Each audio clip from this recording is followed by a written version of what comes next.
Hey everyone, thanks so much for joining me. My name is Krisell Valenzuela and I am a multidimensional medium. Drop me an emoji or give me a comment. Let me know that you're here and where you're joining from. For those of you that are new or haven't been to one of my live events before, what I do is something different every Thursday. These are my virtual demonstrations to show people what psychic energy or spirituality is like to experience. So every first Thursday, what I do is I do emoji readings, and they're the same as psychic readings or card readings. It's really fun. The only difference is that I don't use cards, I use emojis. And then on the second Thursday of each month, I do a little teaching on psychic development. And that's what we're going to be doing today. I know it's not the second Thursday of the month, technically, but it's my second Thursday of the month. I took last week off to be with my family while my kids are on spring break. So I'm back and we're picking up where we left off. Hi, Jane. Thanks so much for being here from Canada. The third Thursday of every month, I share a little teaching. And then the fourth Thursday of each month, what I do is I do an open Q&A. So any questions that you have, paranormal, supernatural, metaphysical, energy, spiritual, you can drop them on, you could comment, you could show up live, you can email them to me. There are lots of ways to get the questions to me. And then I just go through all the questions. One of the things that I'm going to be doing is I'm going to be switching it up in terms of what the schedule looks like. So today we're meeting at 5 p.m. Pacific time, 8 p.m. Eastern, and I'm going to actually be switching up the time because my 4-year-old is starting baseball and he has baseball practice. So I'm moving my schedule around so that I could be there for his practice. Hey, Bethany, thanks so much for joining me. So one of the reasons why I like to do these virtual, and excuse me, because my dog is outside and she likes to bark. But one of the reasons why I like to do these virtual demonstrations is so that people can experience it. Where I'm coming from is it's about 3 years ago now. It was 3 years ago, and I have a Catholic background. I was never super religious, but in my Catholic background, I did not play with divination, and I grew up thinking that it was very scary. Grew up thinking that it's not something that you do. It's a devil's work, and et cetera, et cetera. Excuse me. So fast forward to today, I have a totally different relationship with it, and I come from a place where I sum it up with knowledge is power. The more that you know about it, the more you learn about it for yourself, the more empowered you'll feel about your relationship with it. A lot of people, I've heard tons of people say that cartomancy, or when you use divination cards like oracle cards or tarot cards, that it's evil. It's not evil. If you go into an experience and you feel scared or that there's some sort of negative vibe associated with it, that's what you're going to get out of it. So the principle that you get what you put in is very true in this situation. So that's why I do these virtual demonstrations, because I feel the more people can see what it's really like, because you can come, you can participate, you could share an emoji and I'll do the reading for you. Or you can just show up and watch, and you'll see for yourself that it really is a safe and empowering practice. I started to switch it up because I used to do emoji readings every Thursday. So I started to switch it up, and I started to add in the psychic development day, the spiritual teaching day, and the open Q&As. The psychic development, I teach a monthly psychic development circle, which I just rebranded as a psychic play circle, which I'm really super excited about. And the reason why I feel like psychic development is so powerful and so valuable is because it all comes back to meditation. So, the foundation of spiritual work and divination is meditation. And it's because it's in meditation when we calm the conscious mind and allow the subconscious mind to come forth and take the reins and um, take the lead. That's where we get our information from. So, while in the psychic play circle, we do exercises individually and we do exercises in a group setting. And by group setting, we read for one another. What we're doing is we're playing with all of the mechanics with ourselves, with other people, in a way that still benefits us in the end. So I know there are people that learn divination and they say, well, I don't want to read for other people. That's fine. This is practice. This is how we strengthen our muscle. Call it psychic gym, because what it is you're just flexing that muscle and building it and making it stronger. It's also really important to me that in my work, there is an aspect of community building, because it's in community that we become expansive. So even if your practice is purely personal, when you come into a group setting, there's so much to be learned by bringing in these other energies. It's where we have the diversity, and that diversity really allows us to expand and grow. So I have a psychic play circle coming up this Saturday, and it's at 10 a.m. Pacific time, and that's 1 p.m. Eastern time. Everything is done by Zoom. And if you're interested, if you would like to play in our psychic play circle, all you have to do is head to my website under classes and events, and you can register there. One thing that I want to share, I am of Filipino descent. And what I've learned in my practice and what I learn and start to notice amongst other Filipinos is that we are so spiritually tuned and so psychic. We're so sensitive to energy. And so when I started my own business, and I started to take this approach that I want to see myself succeed, I need to see myself amongst success. And by that, what I did is I started to support more businesses that are like mine, and business owners that look like me. And so, what I learned from kind of from supporting more businesses that look like me and are like mine, and being around more of the Filipino community, that's when I realized that we are so psychic. And because of colonization, we tend to minimize it. And so I want people to just be loud and proud about their psychic nature. And honestly, when you can acknowledge that side of you, you welcome in this magic into everything that you do that amplifies the impact that you make. So, regardless of whether you are someone who bakes or an artist, or if you're a numbers person, it doesn't matter. You can bring this into what you do and amplify your work. So Bethany said, I sometimes wonder of that of myself. And so this is my belief. Excuse me, I'm trying to prepare myself. So this is my belief that everyone is psychic and everyone's medium. And it's just a matter of what are you doing to let that side of you out and express that side? What are you doing to open it and accept it within yourself? And Bethany said, but not as experienced as you. I bet you have tons of experience. When I share this story so often, but when I first started doing readings, it was like I see a black circle, the end. And that was 3 years ago.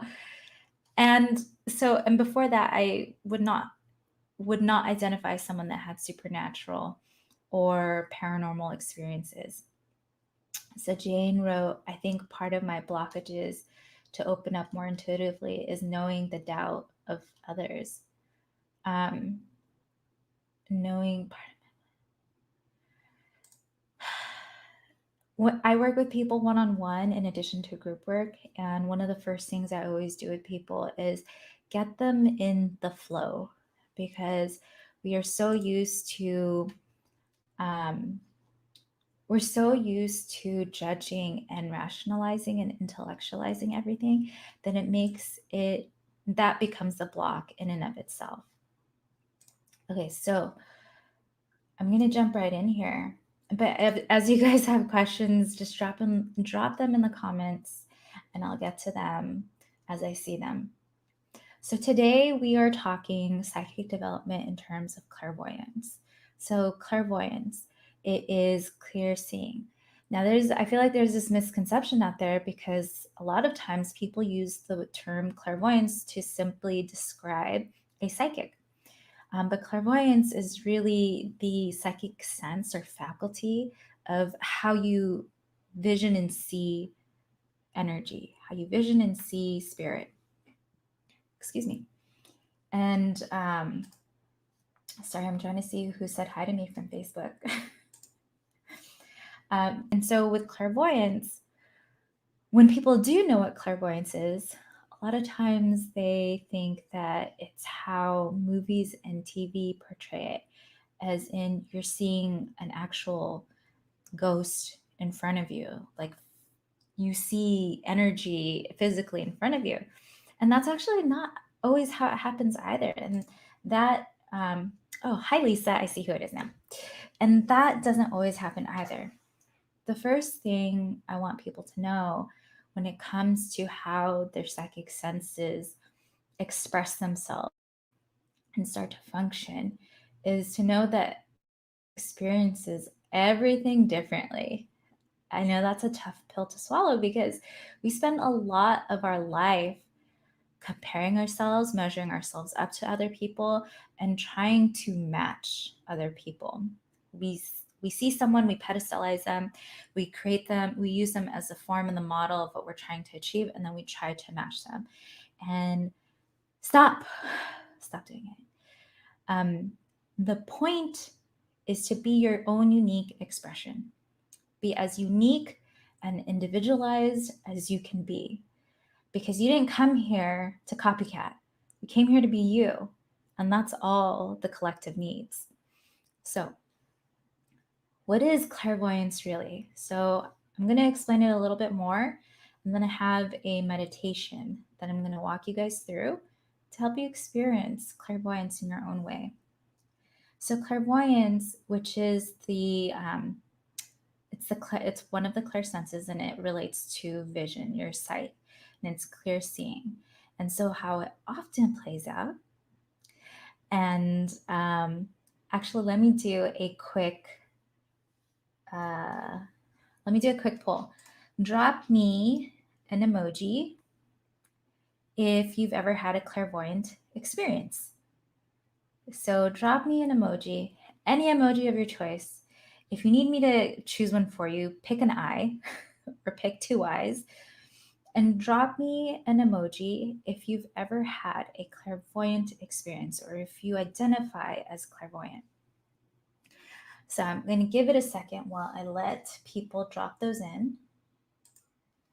And I see I have some people joining from the Facebook group, so thank you guys so much for joining. If you haven't already, drop me a comment and let me know that you're here, or drop me let me know what city you're joining from, for anyone that is new here. Ooh, I like it. I like the alien. I like the unicorn. I love me some purple hearts all day, every day. And I'm looking at your name, Serial, and I'm thinking it's so similar to mine. So the question was, drop me an emoji if you've ever had a clairvoyant experience. So, ooh, thanks for joining from Montreal. So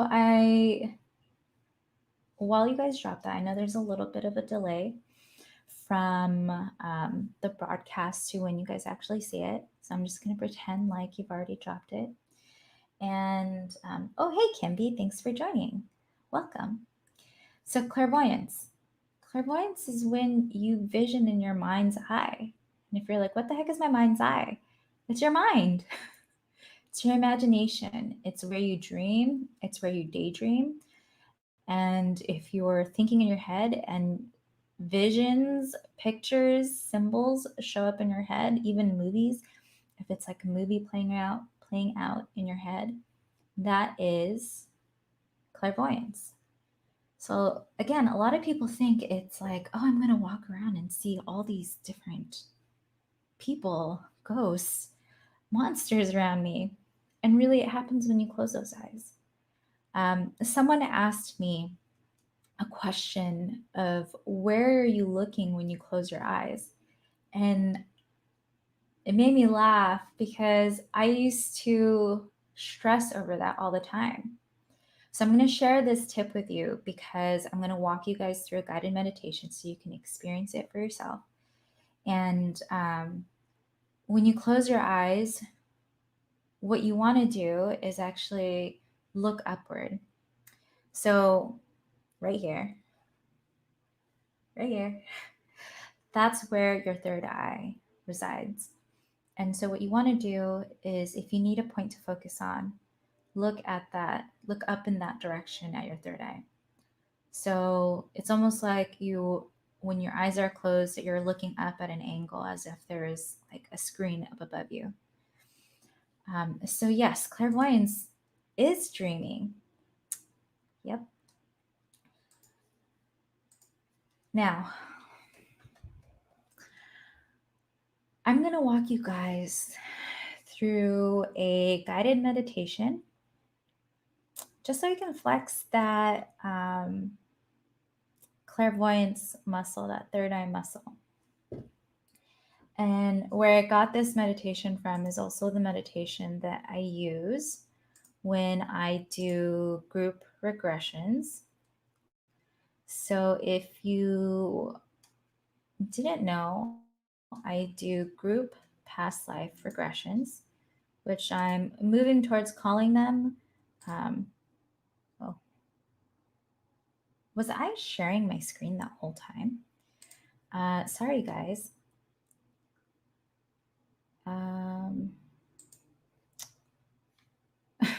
I'm so confused. I'm not the most tech savvy. I'm sorry. So if you guys didn't know, I am a quantum healing hypnosis technique practitioner.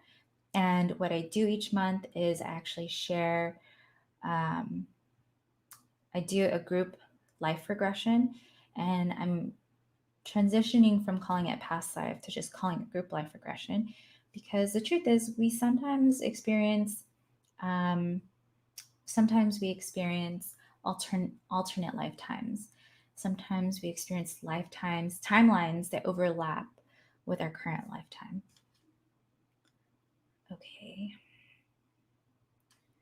So what I'd like to do is go ahead and find a comfortable position. And whether that be sitting or standing, sitting back, sitting up, go ahead and find a comfortable position. You can go ahead and gently close your eyes, and we will begin with 3 deep clearing breaths. We'll breathe in through the nose, hold it, and exhale through your mouth. Inhale through the nose, hold it, exhale through the mouth. Last inhale through the nose, hold it, and exhale through the mouth. You can allow your breath to return to its normal rhythm. As you breathe, gently release through your breath all the energy that you've accumulated and picked up throughout the day. With every exhale, you gently release all the foreign energy, and with every inhale, you breathe in more of yourself. And through this cycle of breath, you feel more grounded, reminded of your reality and who you are.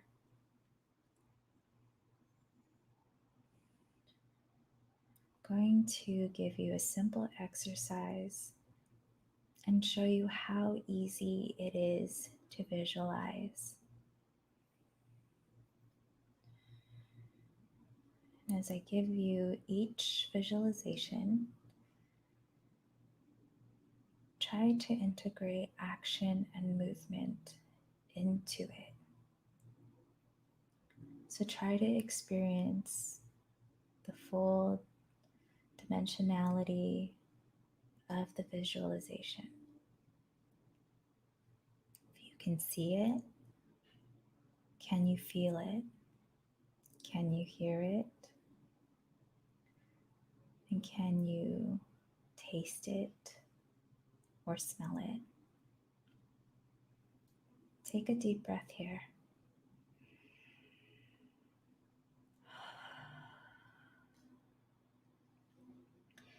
You are standing on a corner in a very busy street in a big city. There is lots of traffic, lots of noise. There are many things occurring, happening in your space. See the scene and fill it with lots of detail. Look up, look down, and look left to right, side to side. You are standing on the corner in a busy street in a big city.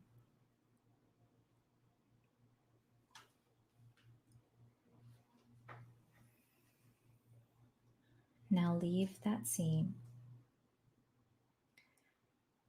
You are standing on a pier looking out at the water. You are standing on a pier looking out at the water. You are standing on a fishing pier. Notice if there is anyone there with you. Notice if anyone is fishing. Look around at the water as you stand on the fishing pier. Look up at the sky. Look over and down at the water. And look all around you on this fishing pier.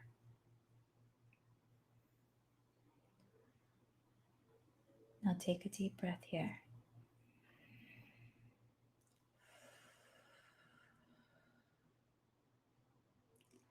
Now leave that scene. You are standing in a train station. You are standing on a platform of a train station. You see the train coming down the tracks. You feel the vibration from the train moving into the station. You see this train. You feel this train. You hear this train. You are standing on a platform in a train station. You're standing on a platform watching a train enter the station.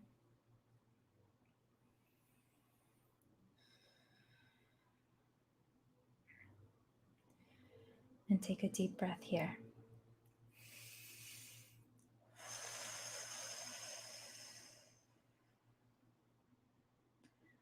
Now leave that scene. You are riding on a carousel. You are riding on a merry-go-round. You are riding on a merry-go-round just like when you were a child. You can see the horses. You can see the merry-go-round move round and round. You can hear the music as the merry-go-round turns and turns. You feel the motion as the horse goes up and down and around and around. You are reliving being on the carousel again.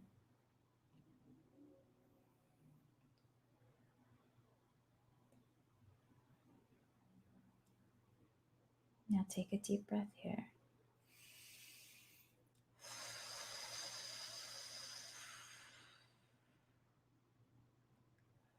When you're ready, you can gently bring your fingers and toes back to the room and give them gentle wiggles, gentle movement.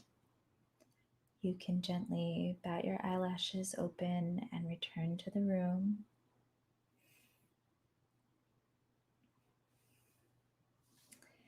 And when you are ready,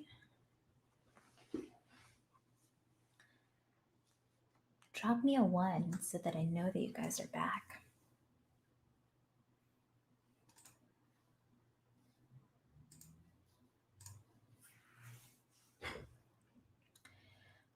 So what we did is a part of the meditation that I do when I do group life regressions. And when I do this meditation, it's kind of like a test, like a suitability test. Because if people can't visualize in this suitability test meditation, then it means that they're not a good candidate for the group hypnosis, because hypnosis is a form of meditation. So I do this exercise to help people experience the mechanics of it, and also to show them that psychic abilities, psychic faculties, it's that easy. I saw a few people very clearly, and no one was wearing masks. How dare they? Thank you, Jane. That's hilarious. If you guys are open to sharing what you experienced, whether it be what you saw, or if you maybe felt in a different sensation, whether it be hearing, feeling, and in terms of feeling, if you had a sentient feeling through your body, like in the train portion, if you felt the vibration of the train as it entered, or if you felt goosebumps while you're on the pier from the cool air, that's one way of feeling. But another way of feeling is if in that moment you feel emotion, because then I feel like that kind of feeling, now you're really getting into it, and now the meditation is bringing up something for you. So let me do a quick check and see. Drop me a 1 in the comments if you had visualization with a busy city. So if you saw anything in the busy city, and extra brownie points if you drop, if it was a familiar city, what city it was. I share that because, well, actually, let me take a step back here. So sometimes when I do this meditation, your subconscious already knows what's happening, and then it starts creating something before I even give you the prompt. And I think it's really fascinating when people share what their experience is, because it tells me so much. It tells me so much about you and your capability, your possibility. Because when you have that kind of relationship with your subconscious where it's just going to run with it, means you have a level of trust with yourself. A lot of people have a complicated relationship with their self and trusting themselves, which is why some people have a hard time going into hypnosis or going into a guided meditation. They need to have so much control because there's a very low level of trust. So Jane went to her current city where she was the other day. I led a group with this meditation, and usually what I do is I lead them through this meditation, and then I take a moment to stop and just get like a check-in with everyone, because that's when we can figure, like, if this isn't going to work for you, then we know now, because the whole experience can take about an hour and a half. So when we do this up front, we identify the people that are not good candidates for the group experience, then it gives them the freedom to get back their time. But so I sat with someone, and she had a very vivid experience of Tokyo.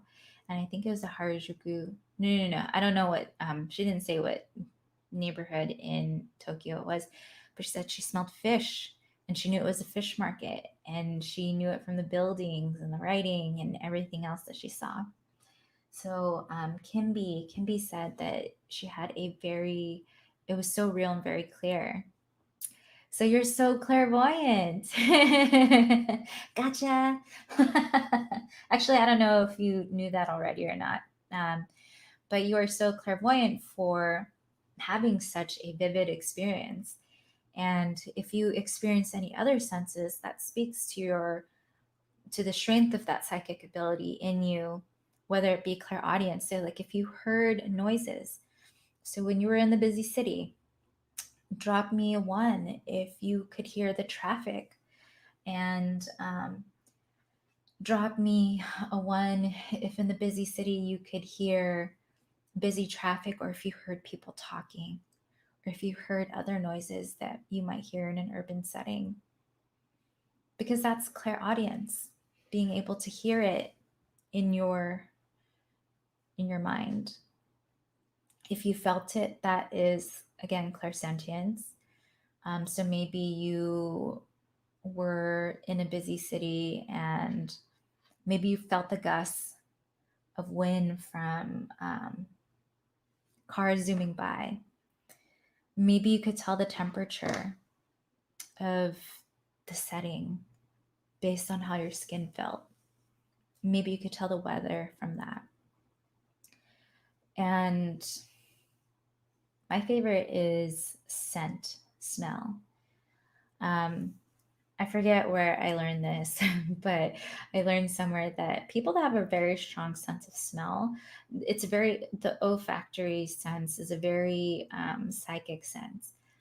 And when you recall scent, it really speaks to a memory. And so if you smelled anything in the busy city, I think that's really cool. So if you guys smelled anything in the busy city, what did you smell? I mentioned that someone else recalled they were in Tokyo and they smelled the fish from the fish market. So Bethany shared, I felt it. The wind, yes, and the slight temperature was sunny. So I wonder if any of you guys meditate or have vivid dreams, and how you might play in your dreams going forward, knowing that you are psychic. I'm not a singer. Not a singer. um, okay, so when we think about clairvoyance, it's often associated with our third eye. And that's because our third eye is about how we vision and how we perceive things. So, um, when I think about the third eye, and actually when I think of any of the energy centers, I'm always thinking, well, what is this expression of this energy in balance?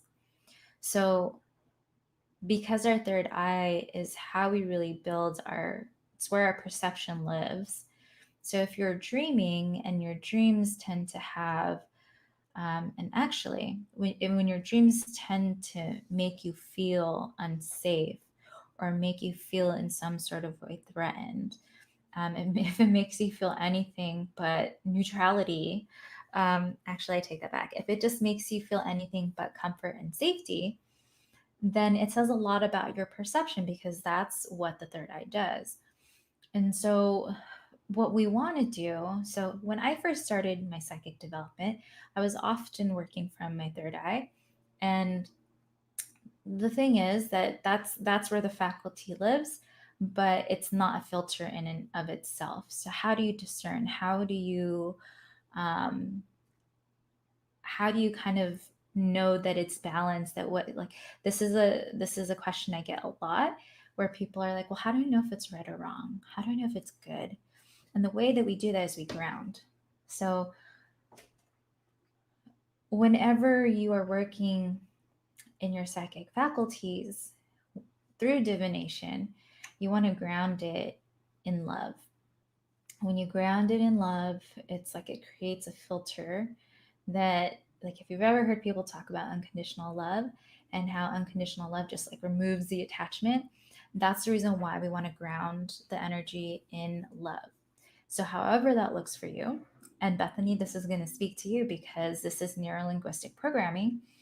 Depending on what your primary form or received, what is the most responsive for you or easily received for you in terms of communication, that's the way that you're most likely to do it.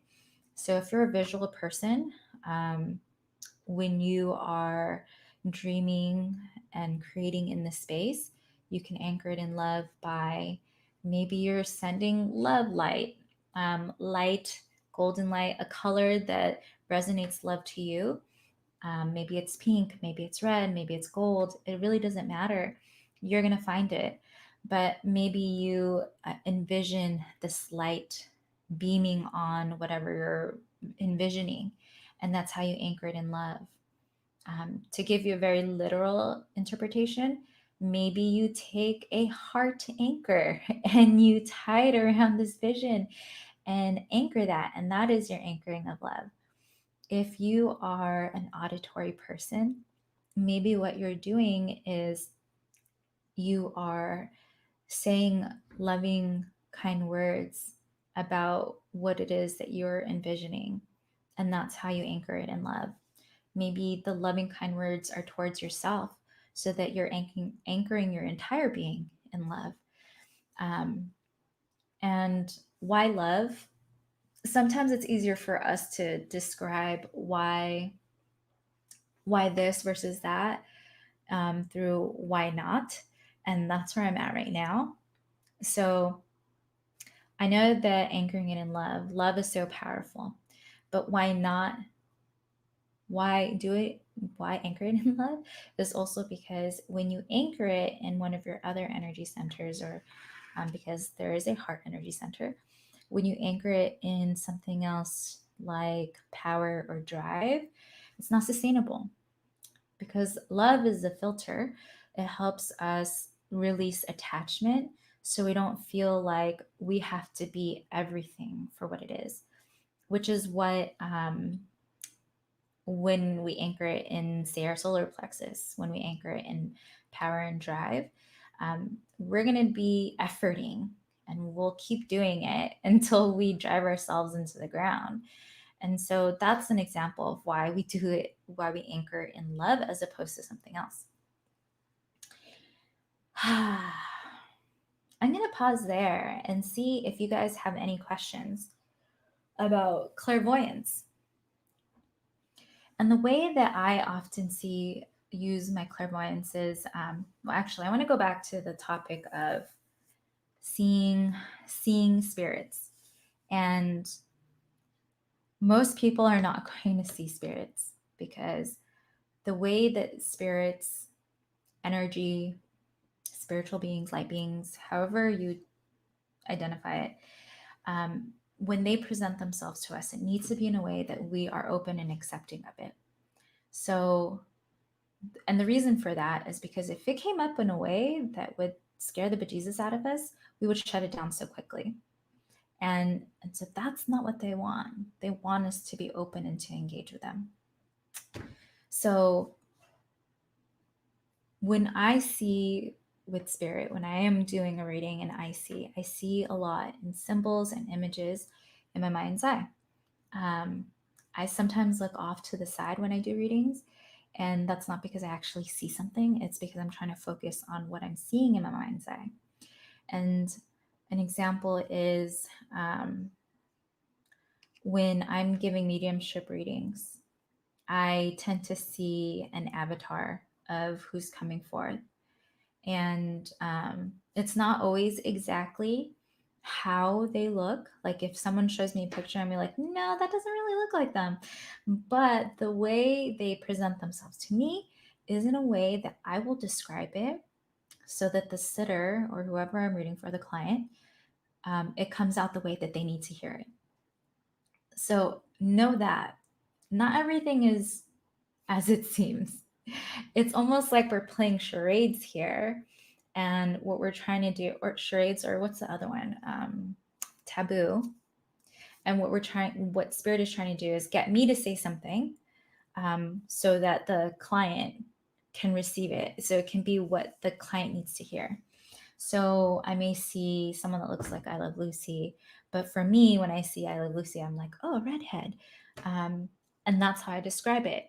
The person doesn't actually look like Lucille Ball, but the person is a redhead. And so that's why it would present itself that way.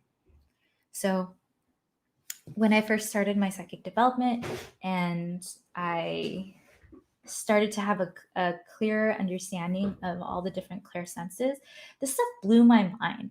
Because I remember thinking, like, I really want to be clairaudient because I feel like it'll be so much easier if someone just talks in my ear. And then someone in a class told me that's not how it happens. And it makes sense. When people tap into their clairaudience, if it's a voice, they will often hear it first as your own voice. Because if you had a random voice talking in your ear, I don't know about you, but it would freak me out. That's not to say that people don't start with hearing another person's voice in their ear when they experience clairaudience, because there are some people that would be okay with that. So instead of comparing yourself to someone else and be like, why can't I experience it like that? It's an invitation to ask, what is it in my belief system that I am preventing myself from that, or what that I am limiting or blocking myself from that? And so that's where that comes from. So I think what I'm going to be doing next month is I will be doing psychic games. And if you guys have not participated or joined one of my lives before where we did psychic games, I come with like 2 or 3 envelopes, and I put things in the envelopes. And then I have this little treasure chest that I put some items in. And what you do is you do your thing and pick up whatever you can pick up from them. And that's also a great exercise for developing your psychic faculties. Now, why share psychic development?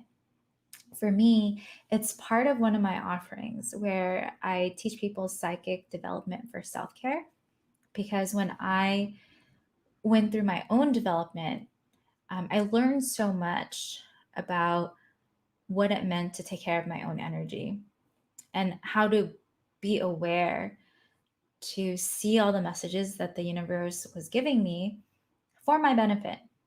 And that's why I teach psychic development. So if you are interested in learning, in practicing and playing in a group setting, my psychic play circle is this Saturday, and then it is monthly, and I try to have it coincide with the full moon.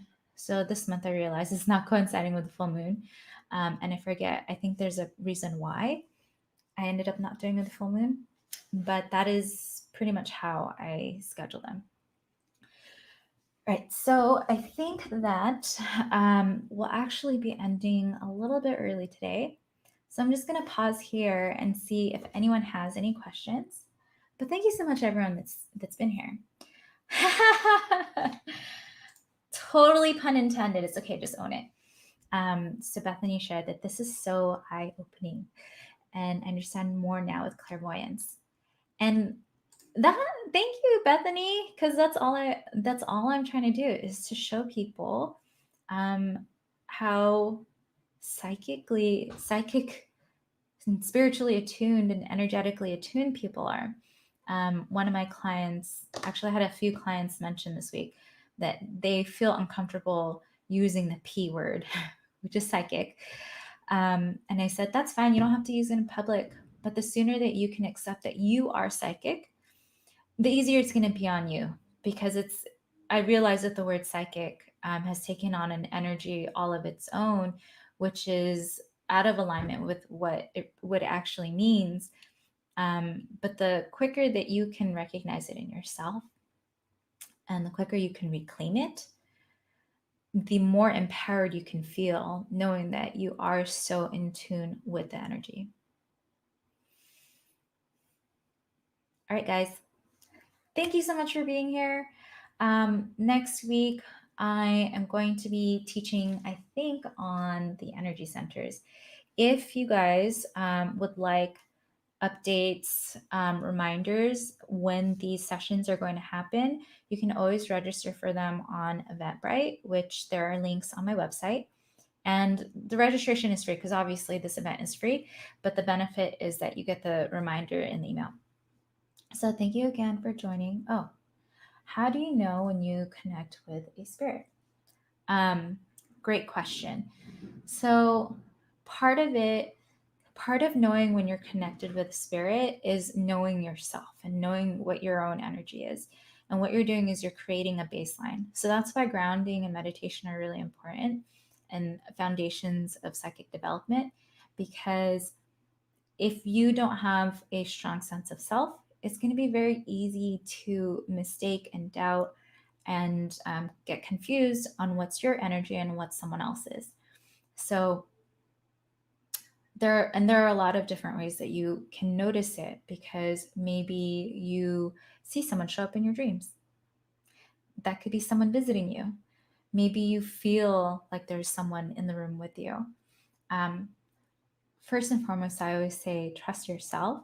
So if you are having an experience where you are in the space and you feel like there's something there with you, trust yourself. But also be empowered and know that you dictate the terms of how energy can interact with you. So if you are in a position where you feel like there's another, like a spirit with you, you can always say, I'm here and you're here, but you are not allowed to engage with me. And that's big, because when people start working on psychic development, they open up the floodgates, and they open up the floodgates as if to not have any boundaries. So a lot of times when people start doing psychic development, they come across the issue of having paranormal experiences at all hours, and they become very restless. And so it's very important that we state our terms of engagement, which include operating hours. So if you only want to have the experience from 9 to 5, you need to be very explicit. You could write it down, but I feel, my opinion is that it's much stronger when you say it out loud. And notice how you say it. Because if you say it and you're like, I want my operating hours as 9 to 5, like if you feel silly, then you're lacking the command of stating your terms, and the confidence and the authority. If you don't, Oh, hello, Kelly. If you don't speak your words with that energy, no, just like, okay, so I have kids. If I tell my kids, I'm just like, meh, they're going to walk all over me. And you need to have that same kind of energy when you speak. And honestly, I feel because my main offering of mentoring is spiritual development, that's a big part of just existing as a person in the world. Being very mindful of the energy that you bring in your presence, how you speak, and how you are in relationship to others, that has a lot to do with how people perceive and treat you. It's like, what are you commanding? So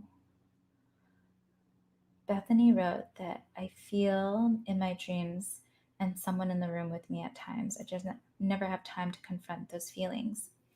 Play with it. So I had someone tell me that they're always feeling like, so they never see anything, that they're always feeling, and you're welcome, Kimby. I had someone tell me that they're always feeling like they feel like there's someone in the corner of the room that they're in. And I said, treat it like a person that you want to get to know. Because even the ghosts that are known as scary, or the ones that do hauntings, they're just traumatized energies. They're just traumatized spirits. They're scared and wounded, just like people that hurt people. They're people that were hurt. So be the kind of compassionate, loving, patient person that would be that a person that is scared or wounded in that kind of energy would want to be approached by. And when you have that feeling, you could just start with, hi, I know you're there and I'm here, and if you'd like to engage with me, like I'm available. And likewise, if you don't want to be engaged with, like, you cannot be here. This is my space. And there are times where I've had to do that.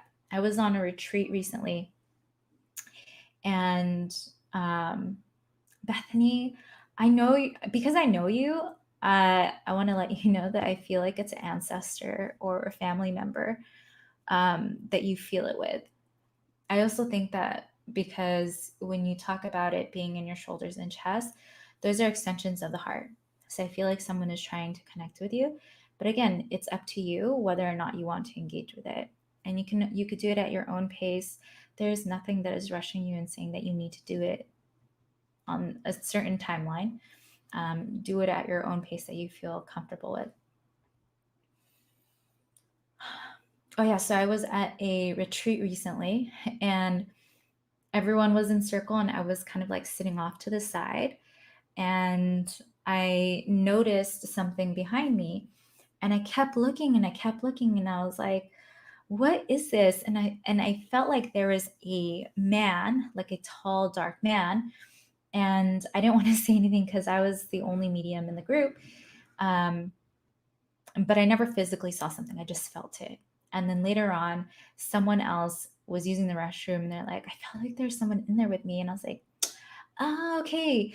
I saw someone, like, or I felt someone over here. And then the homeowner said that their her son, who is 2, would often see this man in the house. And I was like, oh, okay. But when I experienced him, I was just like, bro, you stay there. You're not welcome in this circle. It was a woman's circle. But that's to say that it's that easy, that all you have to do is say no. And even when I say that, it kind of tugs at my heart, because amongst people, amongst the living, it's not that easy. You tell someone no, and they don't accept your no. They're like, is this a game? Let me just see how far I can push it. And it's like, no means no, bro. But with spirits, it's totally different. No means no, and no need to repeat. So Again, thank you so much for being here. I really enjoyed sharing this with you guys, and I hope to see you next week. Next week, it will be at a different time. I'll be updating the Eventbrite. I'll be updating the Eventbrite details, and it will be at this new time, which this is not the new time. It will be at a new time, probably for the rest of the summer, at least for the rest of spring, and probably to the end of summer, because I don't like making changes too often. I just like to keep it as it is. So thank you again, everyone. Have a wonderful day, wonderful evening, and a wonderful weekend.